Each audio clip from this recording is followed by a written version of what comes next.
जय भारत। मैं निशा मिश्रा नायक वन में आपका स्वागत करती हूँ। जिन खबरों को नेशनल मीडिया के माध्यम से छुपाया जाता है उन खबरों को उजागर करने के लिए यह कार्यक्रम जिसमें आपको दिखाई जाती है प्रतिदिन सड़क से लेकर संसद तक की ताजा खबरें।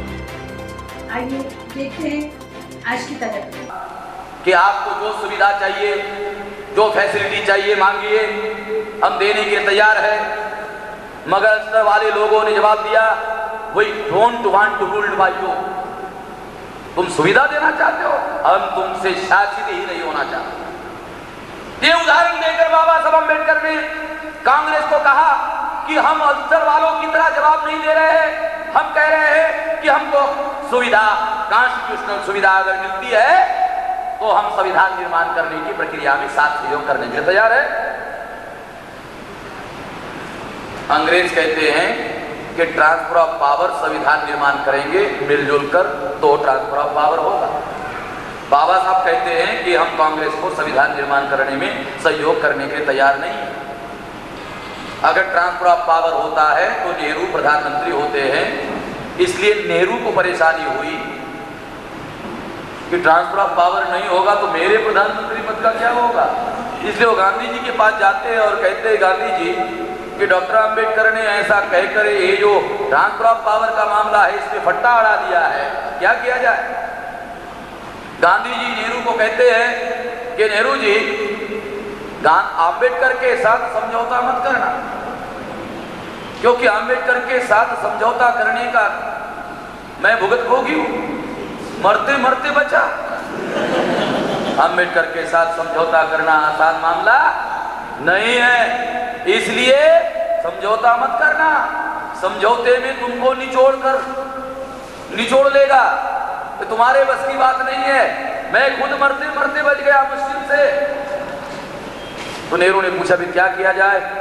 गांधी जी ने राजनीतिक दांवपेच के तहत एक दांवपेच नेहरू को समझाया कि ऐसा करो, डॉक्टर अंबेडकर को संविधान लिखने की जिम्मेवारी दे दो।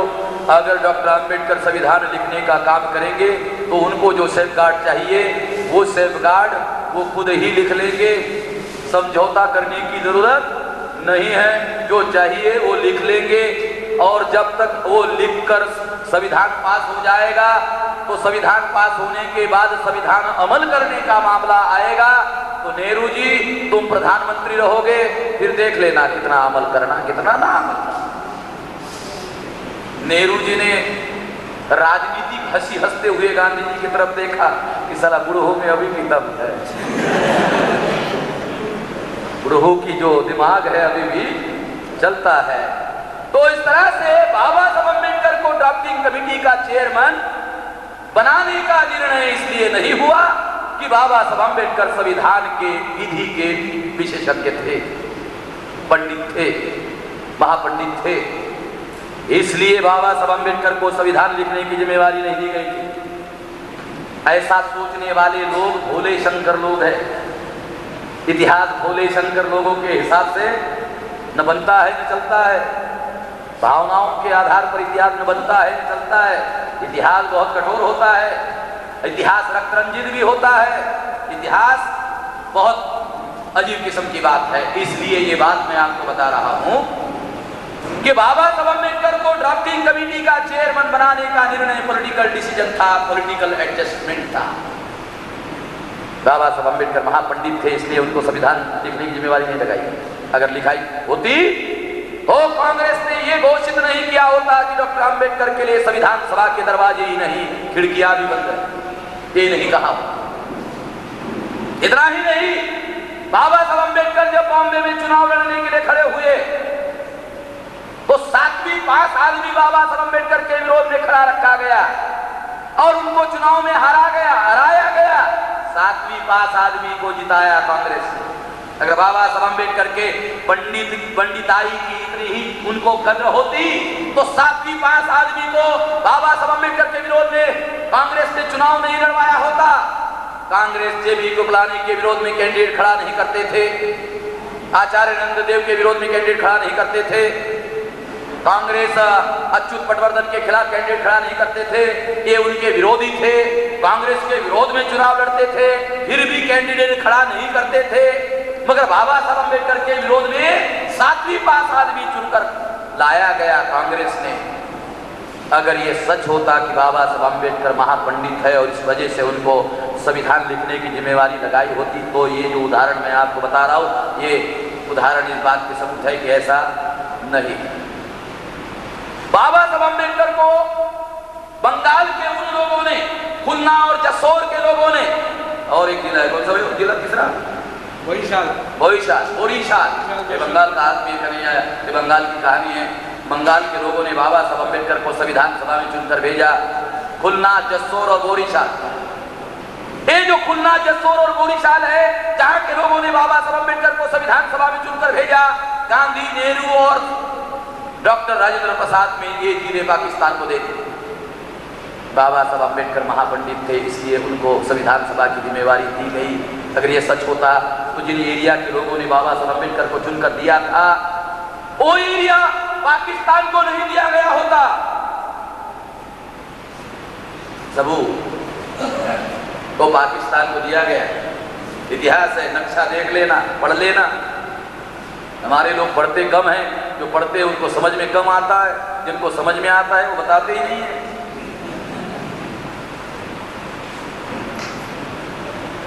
तो इस तरह से साथियों, जैसे ही उनको अपॉर्चुनिटी मिली, उन्होंने, बाबा साहब अम्बेडकर ने हमारे लोगों को जितने अधिकार धर्मशास्त्रों ने इनकार किए, सारे के सारे अधिकार उन्होंने संविधान में डाल दिए। फंडामेंटल राइट की व्यवस्था कर, सारे मूल निवासी बहुजन समाज के फंडामेंटल राइट डाले, आरक्षण का अधिकार डाला, एजुकेशन का फंडामेंटल राइट डाला, प्रोफेशनल एजुकेशन का अधिकार दिया, 330 और 332 के तहत पॉलिटिकल रिजर्वेशन की व्यवस्था कर दी, 15(4), 16(4) के तहत रिजर्वेशन की व्यवस्था कर दी। ये रिजर्वेशन की व्यवस्था करने के बाद बाबा साहब अम्बेडकर ने अनुसूचित जाति और जनजाति के रिजर्वेशन की व्यवस्था करने के बाद अदर बैकवर्ड क्लासेस के रिजर्वेशन का ड्राफ्ट तैयार किया। ये जानकारी आप लोगों के लिए बताना चाहता हूं कि बाबा साहब अम्बेडकर जिंदाबाद, जिंदाबाद और जिंदाबाद का नारा लगाते हैं, और नारा लगाने के बाद कुछ नहीं करते हैं। जय भीम बोलो और किधर भी चलो, जिधर मौका मिलता उधर चलो। जय भीम बोलो, बाकी जो करना सो करना। हमारी एक शर्त, जय भीम बोलो, इधर जाना जिधर जाना होगा, जय भीम बोलो। हमारी ज्यादा डिमांड नहीं, कितनी डिमांड, जय भीम बोलो, किधर भी चलो। तो इसलिए जब लोग रेल के अंदर घुस जाते हैं तो जय भीम का नारा लगाते हैं, जो दरवाजे पर टीटी होता है, वो बाजी होता है, लोग अंदर जाते हैं, तो लोगों को समझ जय भीम का नारा बहुत टीटी भी साला जय भीम बोलने के बाद भी बाजी उड़ जाता है, बोले क्या है। तो इस तरह से, इसके अलावा हमारे लोगों को जानकारी नहीं है। बाबा साहब अम्बेडकर ने अनुसूचित जाति जनजाति के लिए आरक्षण की व्यवस्था करने के बाद अदर बैकवर्ड क्लासेस का रिजर्वेशन का ड्राफ्ट तैयार किया। संविधान सभा में बाबा साहब अम्बेडकर ने ही अदर बैकवर्ड क्लासेस की लड़ाई लड़ी। क्यों लड़ी? अनुसूचित जाति जनजाति के अलावा अदर बैकवर्ड क्लासेस की लड़ाई बाबा साहब अम्बेडकर ने संविधान सभा में क्यों लड़ी? गांधी जी ने अदर बैकवर्ड क्लास का एक भी आदमी संविधान सभा पर चुनकर जाने नहीं दिया। ये बात अलग है कि अदर बैकवर्ड क्लासेस के लोग गांधी जी को अपना मसीहा मानते हैं,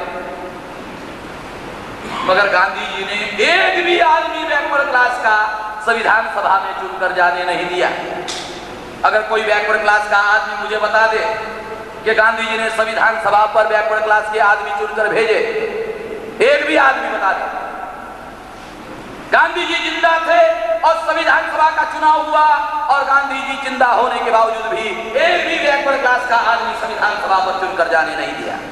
इस वजह से बाबा साहब अम्बेडकर को संविधान सभा में बैकवर्ड क्लासेस की, ओबीसी की भी लड़ाई लड़नी पड़ी। ए और एससी और एसटी का रिजर्वेशन करने के बाद उन्होंने अदर बैकवर्ड क्लासेस के रिजर्वेशन का प्रोविजन किया और ड्राफ्ट तैयार किया। उस समय एक अनौपचारिक डिसीजन कांग्रेस ने बनाया था कि संविधान सभा में जो भी बाबा साहब अम्बेडकर ड्राफ्ट बनाएंगे, वो ड्राफ्ट 3 आदमियों को पहले दिखाया जाएगा। डॉक्टर राजेंद्र प्रसाद, सरदार वल्लभ भाई पटेल, जवाहरलाल नेहरू। 3 आदमियों को दिखाया जाएगा। अगर ये 3 आदमी बाबा साहब अम्बेडकर का ड्राफ्ट पास कर लेंगे तो संविधान सभा पास कर लेंगे। 3 आदमी को पास करना जरूरी, बाकी सब पास कर। अनौपचारिक रूप से 3 आदमी को पहले दिखाना पड़ता था। बाबा साहब अम्बेडकर ने सरदार वल्लभ भाई पटेल को अदर बैकवर्ड क्लासेस का जो ड्राफ्ट था वो ड्राफ्ट दिखाया। सरदार वल्लभ भाई पटेल ने बाबा साहब अम्बेडकर को पूछा कि डॉक्टर साहब ये अदर बैकवर्ड कौन है जिसको आप आरक्षण देना चाहते हैं? ये अदर बैकवर्ड कौन है? शेड्यूल कास्ट बैकवर्ड है, हम तो ऐसा मानते हैं। शेड्यूल कास्ट बैकवर्ड है, शेड्यूल ट्राइब बैकवर्ड है, ये अदर बैकवर्ड कौन है? अदर बैकवर्ड कौन है? जिसको आप आरक्षण देना चाहते हो वो अदर बैकवर्ड कौन है? सरदार वल्लभ भाई पटेल बैरिस्टर थे, बाबा साहब अम्बेडकर बैरिस्टर थे। बाबा साहब अम्बेडकर को समझने में देर नहीं लगी कि सरदार वल्लभ भाई पटेल एक लीगल पॉइंट उठा रहे हैं। वो लीगल पॉइंट क्या है? जिसको आप आरक्षण देना चाहते हो वो कौन है? आप जिसको आरक्षण देना चाहते हो कौन है? इसका मतलब अनआइडेंटिफाइड है। संवैधानिक आरक्षण देने के लिए किसी भी जाति को पहले आइडेंटिफाई करना पड़ता है, बाद में रिकॉग्नाइजेशन करना पड़ता है, बाद में राइट मिलता है। ये संवैधानिक आरक्षण की 3 प्रोसेस है। First identification, then recognization and then write. Identification, recognization and write. इसलिए बाबा साहब अम्बेडकर को समझने में देर नहीं लगी कि सरदार वल्लभ भाई पटेल क्या उठा रहे हैं मुद्दा? एक लीगल पॉइंट उठा रहे हैं। अदर बैकवर्ड कौन है? ये अनआइडेंटिफाइड है। जिसको आप आरक्षण देना चाहते हो अनआइडेंटिफाइड है। इसलिए बाबा साहब अम्बेडकर ने एक होशियार वकील की तरह सरदार वल्लभ भाई पटेल के मुंह के शब्द छीन लिए और कहा it's all right mister Patel, okay it's all right, okay चलो मैंने जो ड्राफ्ट बनाया उसको फाड़ देते हैं और जो आप कह रहे हो उसी को संविधान में डाल देते हैं कि अदर बैकवर्ड कास्ट के लोग कौन हैं। इसको आइडेंटिफाई करने का अधिकार आर्टिकल 340 के तहत राष्ट्रपति को होगा और राष्ट्रपति कमीशन नियुक्त करेगा और कमीशन आइडेंटिफाई करेगा अदर बैकवर्ड कौन है। इस तरह से अदर बैकवर्ड कौन है ये आइडेंटिफाई करने का अधिकार 340वें आर्टिकल के तहत संविधान में डाला गया और इस तरह से 340वां आर्टिकल अदर बैकवर्ड क्लासेस के लिए बाबा साहब अम्बेडकर के संघर्ष का परिणाम है। 26 जनवरी 1950 को जब संविधान लागू हुआ, as a cabinet law minister Baba Saheb Ambedkar ने 3 बार कमीशन नियुक्त करने के लिए नेहरू को रिक्वेस्ट किया। नेहरू ने नहीं माना। बाबा साहब अम्बेडकर ने इस्तीफा दिया, लिखित इस्तीफा दिया। जो लिखित इस्तीफा दिया उसमें दूसरे ही नंबर का कारण है कि अदर बैकवर्ड क्लासेस के लोगों को आइडेंटिफाई करने वाला कमीशन नियुक्त नहीं किया गया। इस वजह से मैं इस्तीफा दे रहा हूं। दूसरे नंबर का कारण बैकवर्ड क्लासेस के लोगों को पता नहीं, मान लिया। जो बाबा साहब अम्बेडकर का जिंदाबाद करते हैं उनको मालूम है, बाबा साहब अम्बेडकर का जिंदाबाद करते हैं उनको मालूम है। अगर उनको मालूम ही नहीं है तो जगाने का काम क्या करें। बाबा साहब अम्बेडकर ने लिखित इस्तीफा दिया। नेहरू को जब लिखित इस्तीफा दिया, नेहरू ने अहंकार को बोलकर बाबा साहब अम्बेडकर को राज्यसभा में इस्तीफा पढ़ने से मना कर दिया। इस्तीफा पढ़ने से क्यों मना कर दिया? अगर इस्तीफा संविधान पार्लियामेंट में पड़ा होता तो ये पार्लियामेंट के रिकॉर्ड का हिस्सा हो जाता, सरकारी दस्तावेजों में शामिल हो जाता। इसलिए बाबा साहब अम्बेडकर पार्लियामेंट के बाहर आए और पत्रकारों को कॉपियां देकर एक दस्तावेज हमारे सामने उपलब्ध हुआ कि बाबा साहब अम्बेडकर के प्रयास की वजह से अदर बैकवर्ड कास्ट का जो मामला है ये मामला सामने आया। नेहरू को लगा, क्या लगा कि डॉक्टर अम्बेडकर कैबिनेट में चुप नहीं रहते हैं। अब कैबिनेट के बाहर गए तो चुप थोड़ी रहने वाले, कैबिनेट में चुप नहीं रहते। अरे कैबिनेट में चुप रहने के लिए तो हम लोग मंत्री पद का हड्डी देते हैं। आजकल जो मंत्री बनते हैं उन लोगों को जब मंत्री पद की हड्डी मिलती है, जब कुत्ते को हड्डी मिलती है तो कुत्ता क्या करता है? कुत्ता हड्डी को चबाता है, तो इतने देर तक चबाता है, इतने देर तक चबाता है और जब कुत्ता वो हड्डी चबाता है तो चबाते वक्त भौंक नहीं सकता। कुत्ता जब हड्डी चबाता है तो भौंक नहीं सकता और जब भौंकता है तब हड्डी मुंह में नहीं होती।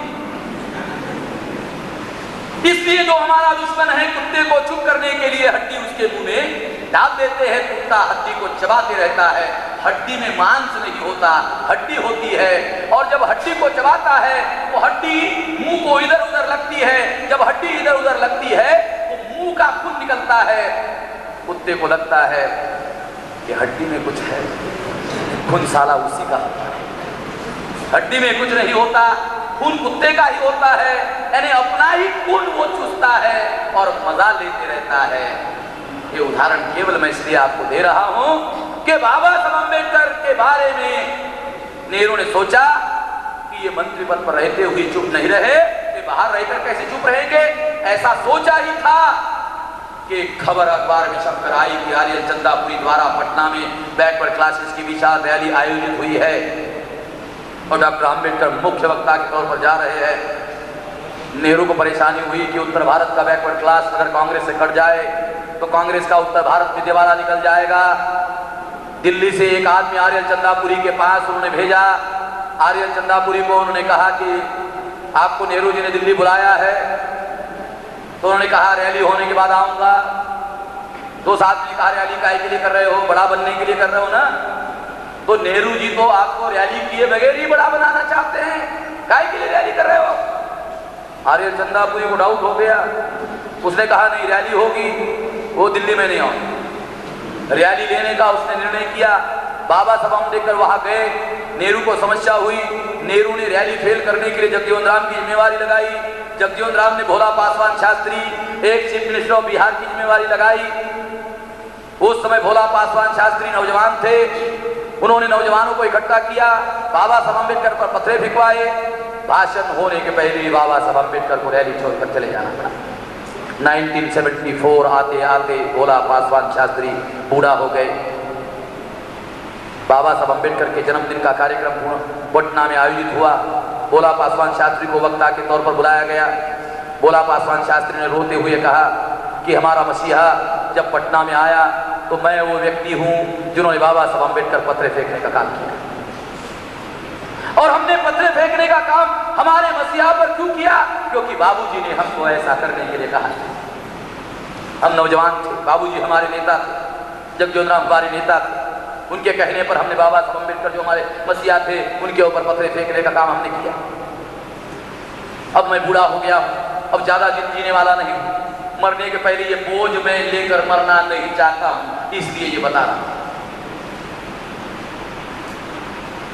ये इतिहास, आरक्षण का जो इतिहास है, इस आरक्षण के इतिहास में कौन नायक है कौन खलनायक है, इसके साथ जुड़ा हुआ इतिहास है, इसलिए ये बता रहा हूं, आप लोगों को पता चले। 1954 में संविधान समीक्षा करने के लिए जवाहरलाल नेहरू ने स्वर्ण सिंह की अध्यक्षता में कमेटी नियुक्त की। ये कमेटी सरकारी नहीं थी, ये कमेटी पार्टी लेवल पर नेहरू ने संविधान की समीक्षा करने के लिए बनाई। यही वो कमेटी थी जिससे प्रेरणा लेकर अटल बिहारी वाजपेयी ने संविधान समीक्षा आयोग बनाया। नेहरू ने जो कमेटी बनाई थी उससे प्रेरणा लेकर अटल बिहारी वाजपेयी ने संविधान समीक्षा आयोग बनाया। नेहरू और अटल बिहारी चचेरे मौसेरे भाई भाई, हम लोग फर्क करते रहते हैं, हम फर्क करते रहते हैं और फर्क करते हैं इसलिए पीटे जाते हैं, मारे जाते हैं। नेहरू ने संविधान समीक्षा करने के लिए 1954 में पार्टी लेवल पर स्वर्ण सिंह की अध्यक्षता में कमेटी बनाई। दूसरी बात, नेहरू ने 1954 में मुख्यमंत्रियों के नाम आरक्षण के विरोध में चिट्ठी लिखी। चिट्ठी में लिखा आरक्षण पर अमल ना किया जाए क्योंकि इससे दोयम दर्जे का राष्ट्र बनता है। एक गुप्त चिट्ठी जवाहरलाल नेहरू ने मुख्यमंत्रियों के नाम लिखी। आप सोचते होंगे अगर ये चिट्ठी गुप्त थी तो मेश्राम जी आपको कैसे पता चला? हाँ, ये विषय, ये जानने का विषय, अगर गुप्त है तो मालूम कैसे? जनता पार्टी का राज आया, चरण सिंह होम मिनिस्टर बने, कांग्रेस ने चरण सिंह के विरोध में दलित विरोधी होने का आरोप लगाया। इतना हंगामा खड़ा किया, इतना हंगामा खड़ा किया कि नेहरू को बड़ा गुस्सा आया। उसने पुरानी फाइलों में से नेहरू का गुप्त पत्र निकाला। गुप्त पत्र निकालकर कांग्रेस वालों के मुंह पर पार्लियामेंट में भिड़का कर फेंक के मारा कि ये है तुम्हारा पुरखा, दलित समर्थक आरक्षण विरोधी, ये है। लो, कभी कभी दुश्मनों में झगड़ा होता है तो हमारा फायदा भी हो जाता है। ये जो आरक्षण विरोधी गुप्त पत्र जो है नेहरू का, नेहरू का गुप्त पत्र ये सिद्ध करता है कि जवाहरलाल नेहरू आरक्षण विरोधी आंदोलन में खलनायक। लिख लो।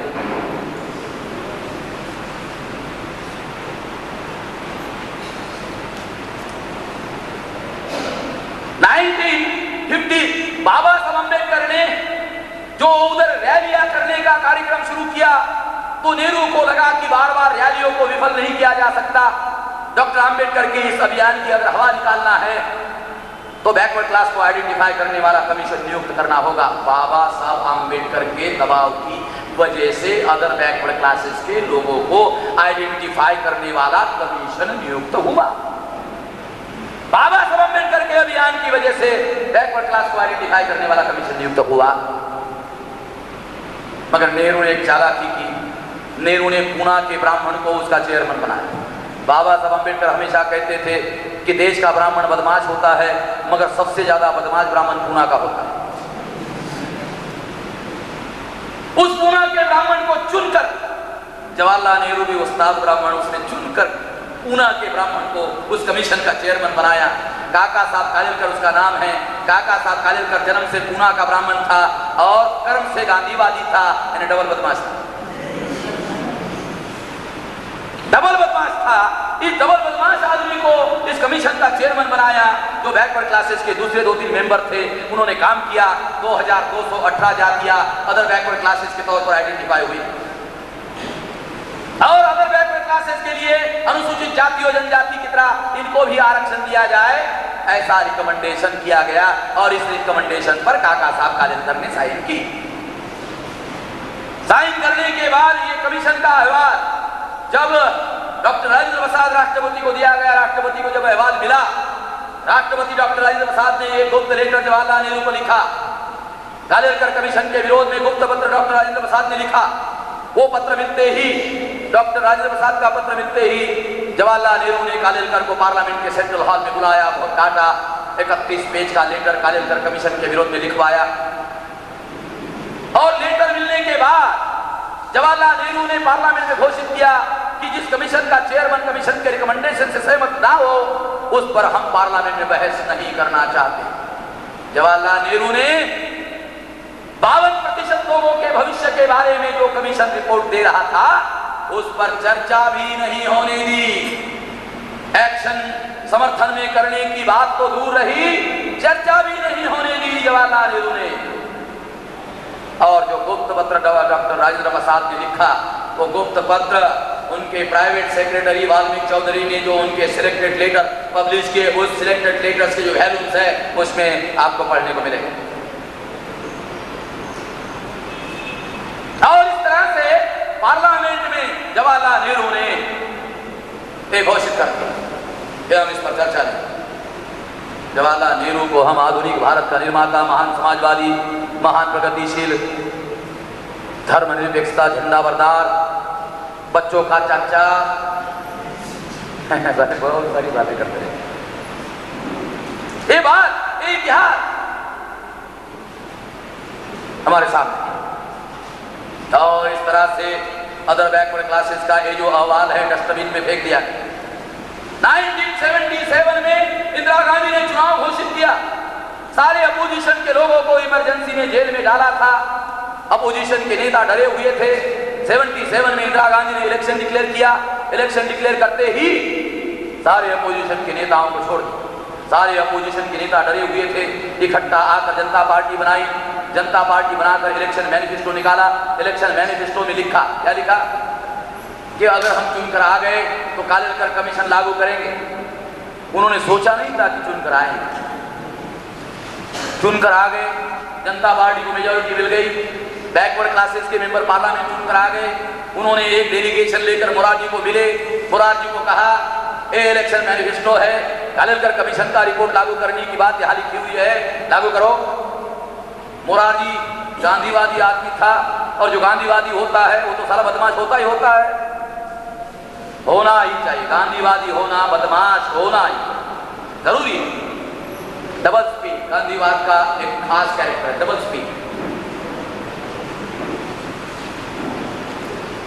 मोरारजी देसाई ने वो जो बैकवर्ड क्लास का जो डेलीगेशन था मेंबर पार्लियामेंट का, उसको कहा ये 1953 का है, ये पुराना हो गया है, अब समाज में बहुत परिवर्तन आ गया है, ऐसा करते हैं, नया कमीशन बनाते हैं, नया कमीशन का रिपोर्ट आएगा, फिर लागू करेंगे। देसाई ने ये चालाकी की कि ये रिपोर्ट आने को 3 साल लग जाएंगे और 3 साल तक ये सरकार चलेगी, इसकी कोई गारंटी नहीं है। ऐसा ही हुआ, 18 महीने देसाई की सरकार चली, सरकार 18 महीने में गिर गई, फिर इंदिरा गांधी आ गई।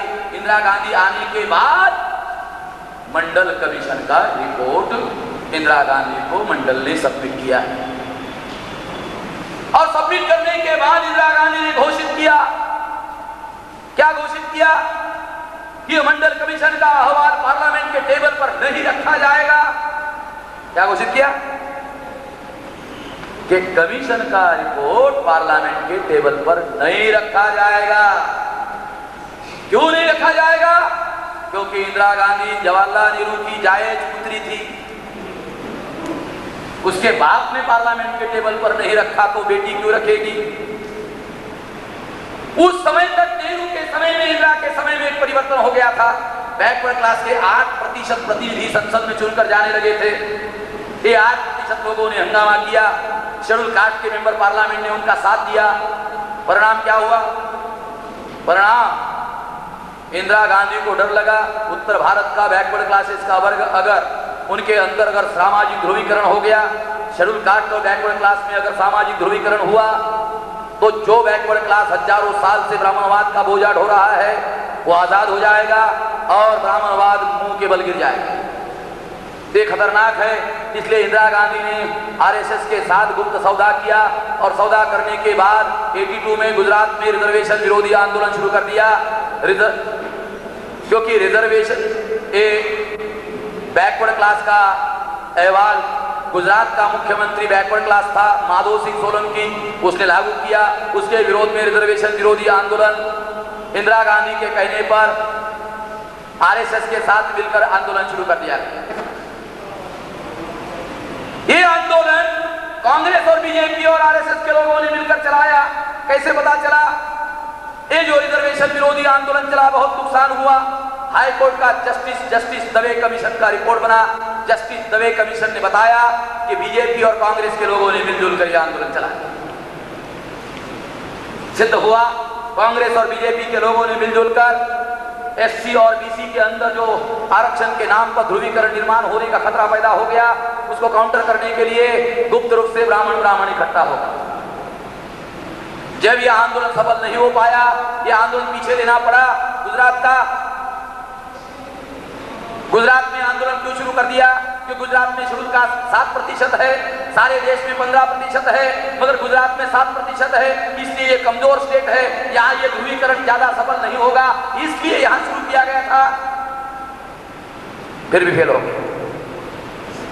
इसलिए इंदिरा गांधी ने आरएसएस के साथ मिलकर एकता यात्रा शुरू कर दी। ये एकता यात्रा जब दिल्ली के बॉर्डर पर गई, इंदिरा गांधी ने एकता यात्रा का स्वागत करने के लिए प्राइम मिनिस्टर होने के बावजूद भी विश्व हिंदू परिषद की एकता यात्रा का स्वागत करने के लिए प्राइम मिनिस्टर होने के बावजूद भी इंदिरा गांधी दिल्ली के बॉर्डर पर गई।